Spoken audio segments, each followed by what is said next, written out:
the former Jigawa State Governor Alhaji Sule Lamido yesterday called on President Bola Tinubu to be courageous enough to close the June 12 chapter once and for all by paying the alleged 45 billion naira owed to the family of Chief MKO Abiola by the federal government. Lamido, speaking at the public presentation of his autobiography titled Being True to Myself, held at the NAF Conference Center in Abuja, called on President Tinubu to be courageous enough to close the chapter of June 12 once and for all. According to him, the payment of the 45 billion naira debt owed to the family of the late winner of the June 12, 1993 presidential election, Chief MKO Abiola, would serve as a symbolic and moral closure to the June 12 struggle and Abiola's unjust treatment following the annulment of the 1993 presidential election, widely believed to have been won by him. He urged the Minister of Information and National Orientation, Mohammed Idris, who represented President Tinubu at the event, to deliver the message to the president. Well, now to party politics, as the People's Democratic Party, PDP, yesterday denied claims that Senator Samuel Anyanwu signed the list submitted to the Independent National Electoral Commission, INEC, bearing the names of its candidates in the Anambra State PDP governorship election, despite evidence to the contrary that he did. Well, disputing claims that Anyanwu signed the nomination forms bearing the party's candidates for the Anambra election, the PDP, in a statement by its National Publicity Secretary, Debo Ologunagba, said the forms were signed by the acting National Secretary, Mr. Shetonji Kosheodo. However, Anyanwu has insisted that he signed the authentic nomination forms for the Anambra State governorship election. According to him, he signed the nomination form when INEC rejected the earlier nomination form sent to the Election Management Board. Anyanwu told This Day that when his attention was drawn to the statement, and I quote, "Even a governor and a member of the Saraki-led committee called and pleaded that I should sign the nomination forms. I signed the nomination forms on Monday," Anyanwu said. And lastly, in some economics news, the Debt Management Office says Nigeria's public debt climbed to 144 trillion naira as of December 2024. Director General of the Debt Management Office, Patience Oniha, made the disclosure in Abuja during the unveiling of a 300 billion naira Series 7 sovereign sukuk. Arise correspondent Frank Omalape has details. As of December 2024, Nigeria's debt climbed to 144 trillion naira. Despite the country's rising debt profile, the government says it's on a path of sustainability and fiscal discipline. Director General of the Debt Management Office, Patience Oniha, during an unveiling of a 300 billion naira Series 7 sovereign sukuk bond, reaffirms the government's commitment to sustainable borrowing and infrastructure-led growth. The report for December 2024, which is the latest we have, shows that the public debt is 144 trillion naira. That's in the public space. And that debt comprises, just to re-emphasize, the debt of the federal government, the 36 state governments, as well as the Federal Capital Territory. It includes all of the external debt and all of the domestic debt. We are aware that the federal government of Nigeria is interested in filling the gap of the budget deficit, especially the gap that we have in the infrastructure on the roads. And therefore, the federal government of Nigeria in need of fundraising in order to put it into road construction. Since its inception, the federal government has raised over 1 trillion naira through 6 previous sukuk issuances, a move that has significantly boosted capital projects across the 6 geopolitical zones. The DMO says Nigeria is strengthening its drive for innovative and non-interest financing with this latest launch of 300 billion sovereign bond, offering a 7-year tenor and a 19.75% return. The DMO emphasized that this is part of the government's strategy to fund key infrastructure projects and sustain its development agenda through non-interest financing. When the funds are raised, they're used to finance specific capital projects that are domiciled with some ministries. So we first started with the Federal Ministry of Works only. Later we added the Federal Ministry of Works and Housing. And living in Abuja, we can see all the work that has been done with the sukuk. So this 300 billion will follow the same pattern. It is for roads, it is for bridges, to improve at least reduce the deficit we have in infrastructure. It's important that when we are borrowing, we ensure that that borrowing is tied to projects. And of course, Sukuk is asset-backed. Sukuk is tied to project. Okay? If you look at our domestic debt stock today, it's around 65 billion naira. And out of that 65 billion naira, FGM bonds are accounting for over 78%. With continued infrastructure gaps, the DMO says the latest Sukuk will drive even greater impact across Nigeria's development landscape. Frank Omalape, Arise News. Well, the Sukuk bonds have been quite successful at FME. They built, they account for about 4,000 kilometers of roads since inception, which is commendable. However, of course, everybody is still overwhelmed at the large debt figure, the total debt, both domestic and external. Among other stories, what are your takes? Well, okay, so among the other stories, so we quickly touched on this issue with public debt. Naturally, when we're seeing these numbers, sometimes you do become a bit disconcerted because you hear these numbers all the time. And sometimes when you're having these figures thrown at you, they don't actually become as hard-hitting as they actually are. So we can say as much as we can, as much as we do, that, Nigeria's debt profile continues to balloon domestically and internationally. But sometimes when you're able to have these numbers in front of you, you're able to see that this situation is serious and does need to be addressed head on, especially since we're talking so much about the state of the economy and the ambitious plans the federal government has for Nigeria. Moving on to other stories, when we're looking at the comments from Lamido about how the federal government, Tinubu specifically, should pay this money to the family of late Chief MKO Abiola.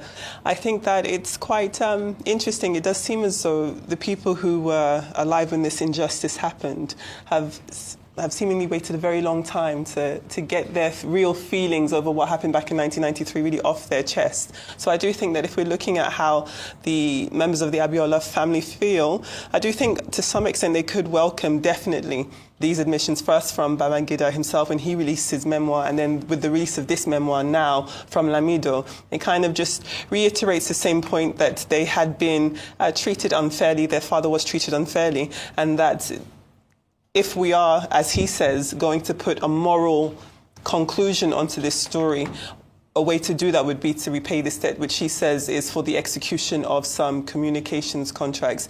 We haven't heard from the presidency or from the Minister of Information, who was representing President Tinubu at the meeting in Abuja yesterday, but it would be interesting to hear what plans, if any, they have to settle the Abiola family and whether they agree with what Lamido has said in his book. And then, that comment just threw me off of what was our first story that we wanted to take on? Thank you. Well, yesterday, while you were away, we did, of course, talk at length about the PDP, especially since over the weekend we did have their meeting take place in Abuja. You did have the Minister of the FCT, Nyesom Wike, storm in. Perhaps storm in is a strong word. He entered, he was invited, and that was, to some extent, a signal that the party still falls within his quote-unquote power, that Senator Samuel Anyamu has been reinstalled or reaffirmed as the party's national secretary, does again paint this picture of more of a block between he and Wike, and a sign that, despite all of the turmoil happening within the party, there should be some level footing. But now we are here addressing this issue about who signed this form, whether or not the true form was signed. The picture, the document that you can see on the camera here is what we received yesterday, and it does clearly show Senator Anyamu's signature at the bottom of it, and that, according to reports, is what was tendered over into INEC. But again, because of the internal crisis that continues to happen and befuddle the PDP, we're seeing more and more examples, really, of a house that is not united. And I know that over the course of the day, we're going to be talking about even more senators, all three of them from Kebbi defecting from the PDP to the APC, just as another example of the destruction really happening in Nigeria's opposition party. But we will get into that later. Okay, let me start with the book presentation, the autobiography of Alhaji Sule Lamido, who was a member of the House of Representatives, 1979 to 83. He was governor of Jigawa State, 2007 to 2015, 2007 to 2015. Before then, he had been Minister of Foreign Affairs, 1999 to 2003. That was during President Obasanjo's first time. And now, he's been in Nigerian politics from First Republic even to the present. And that's why the President Tinubu, in paying tribute to him, said, look, his career had spanned more or less the entire scope of democratic evolution in Nigeria. But the main issue there at that occasion was the public presentation of his autobiography, Being True to Myself. Now, it was on that occasion that he brought up a new dimension, a fresh dimension, it will appear in the eyes of the public, to the June 12 saga. And he made a point that, look, the reason the Chief MKO Abiola was not allowed to become president, the reason the June 12, 1993 election was annulled, was that certain elements in the military had resolved that if he was allowed to take his mandate, then the first thing he would do would be to take out the 45 billion naira that the Nigerian government was owing him. And that will have impoverished the Nigerian government. Now, he said he also met with General Ibrahim Babangida, who confirmed that indeed Nigeria was owing Chief MKO Abiola 45 billion naira. And that what Chief MKO Abiola suffered at the end of the day was a double jeopardy. They collected his, they didn't pay for contracts executed while he was chairman of ITT. Then again, they robbed him of electoral victory through military fired. And he then argued that the way to have closure on this matter was for the Tinubu administration to revisit the matter and pay the debt to Chief MKO Abiola's family. Well, the Minister of Information, Mohammed Idris, was at that occasion representing the president. And Alhaji Sule Lamido's point is that he should please take the message back to President Tinubu so that there will be closure on the issue of June 12. I think it will be seen as a new perspective, new dimension. Many people, who have been following the June 12 story. What I, however, found curious was that President Olusegun Obasanjo was there at that moment. When General Murtala Mohammed died on February 13, 1975, he was succeeded by General Obasanjo. And General Obasanjo, in the Lamido narrative, his government, his own administration, also refused to pay that debt. But when President Obasanjo spoke, he didn't refer to that particular matter. But I think that the MKO Abiola family also can take this up with this present administration, that this is an act of injustice, and that Sule Lamido, at that event, has taken up this particular matter for public attention. By the way, congratulations to Alhaji Sule Lamido on the publication of his autobiography. Well, I have not read the book, so I cannot comment on the content. But what I have given was simply his broad profile. 45 billion naira. That matter should also be resolved. Now, to the other issue about Samuel Anyanwu versus the acting National Secretary, Setonji Koshedo. Well, he just speaks again to the point being made by Senator Gabriel Suswam yesterday, who made it very clear that even the reconciliation effort, the proposed next meeting of PDP that is being talked about, is a 50-50 situation because the party is in an intensive care unit, ICU. And just after that conversation yesterday, this controversy, erupted again. How will a party not know who signed what? But Samuel Anyanwu, speaking yesterday, and as reported, said, well, Debo Ologunagba does not know what eventually transpired because the letter that was signed by the acting national secretary was rejected by INEC, and that it was his own that was accepted. That's his own copy of the letter being shown on the screen there. I think that INEC can help with clarification. because the name of INEC has been drawn into this. Because Samuel Anyam will say INEC does not represent the acting national secretary, that is the one that the INEC recognizes. Now, Debo Olugbagba is saying it's the former deputy national secretary, now acting national secretary, that INEC recognizes on the basis of the Supreme Court ruling in the matter. But basically, what did the Supreme Court say? The Supreme Court says they should go and resolve their matter within the party. How has the party resolved the matter? This is the confusion, the conflict, the controversy that Senator Gabriel Suswam was emphasizing yesterday when he said the party is in ICU.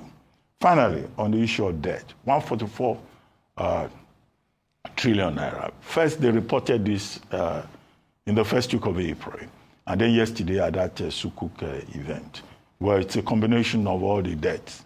Now, debt servicing is also about 4 trillion naira. So which means that Nigeria is so heavily indebted.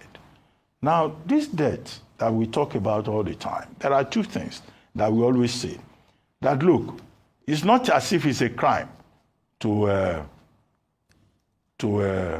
borrow money, but you have to use that money for productivity, to finance productivity, not for consumption. But unfortunately in Nigeria, there is very poor productivity.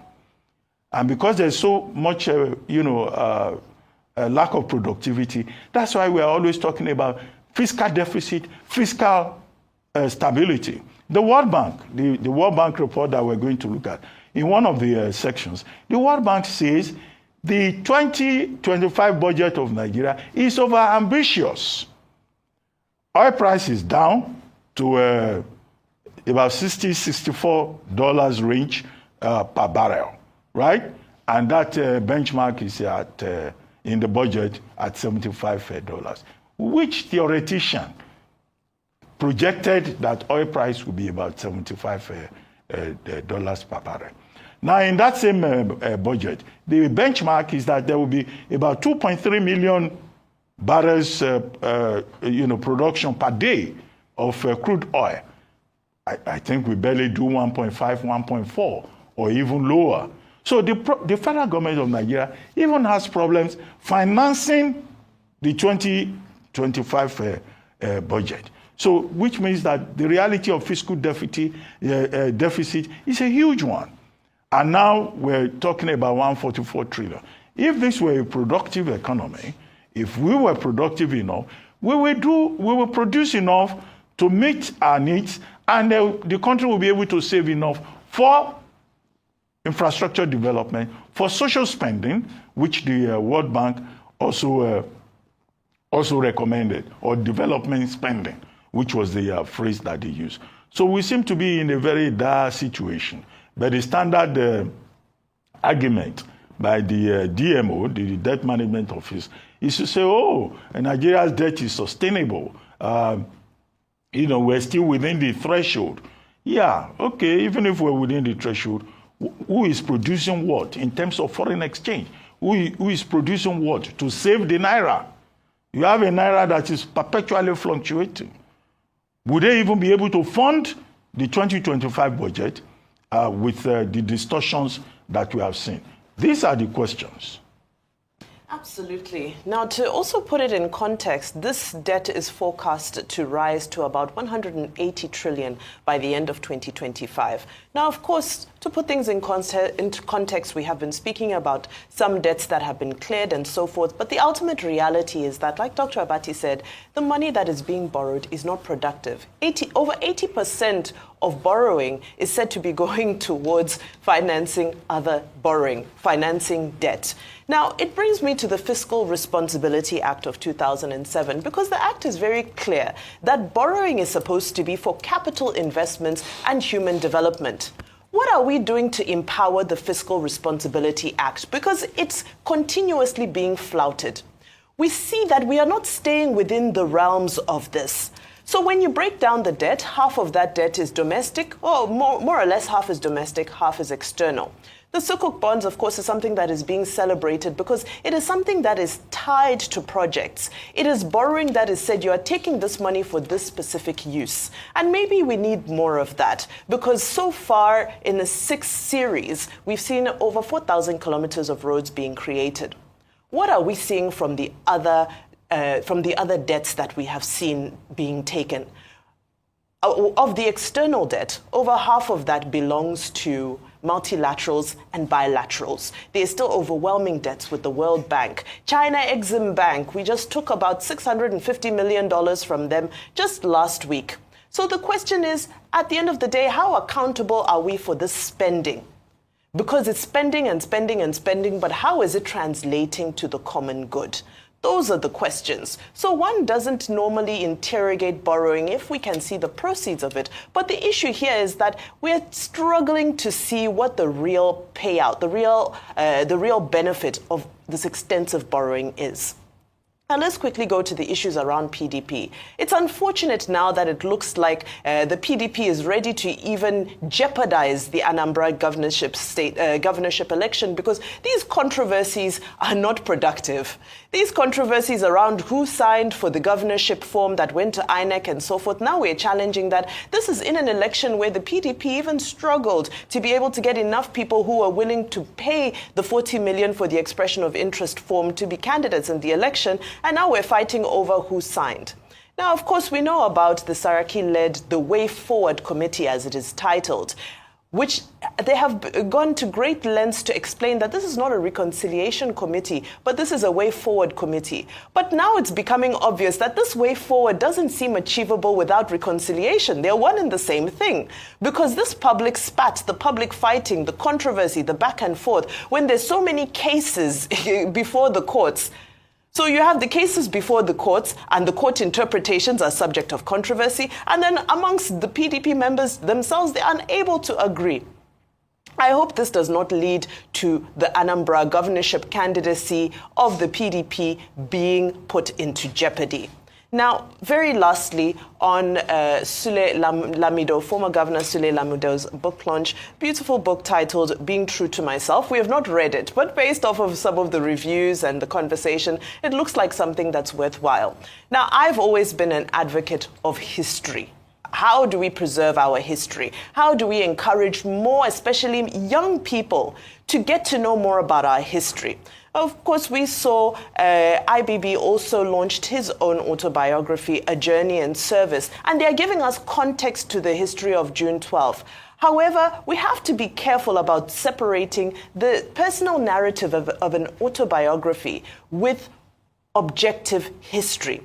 Our historians need to get busy with all of these details to ensure that alongside these rich autobiographies that are highly beneficial to society at large, that there is an objective history that is being passed down in history, compulsory history lessons, if I dare say, to young Nigerians so that these details don't get lost. Then lastly, as for the appeal to the president with regards to bringing closure to June 12 and to the case of Chief MKO Abiola, I really do think that it's time for us to look for some sort of an independent Truth and Reconciliation Committee that can bring all of the issues to the table and resolve them once and for all. It's similar to what we saw in Rwanda. Rwanda has a National Unity and Reconciliation Committee. South Africa has a Truth and Reconciliation Committee. And you find that Nigeria has been through so many different events in history, massive events, from civil wars to coups and so forth. And there are so many groups who still feel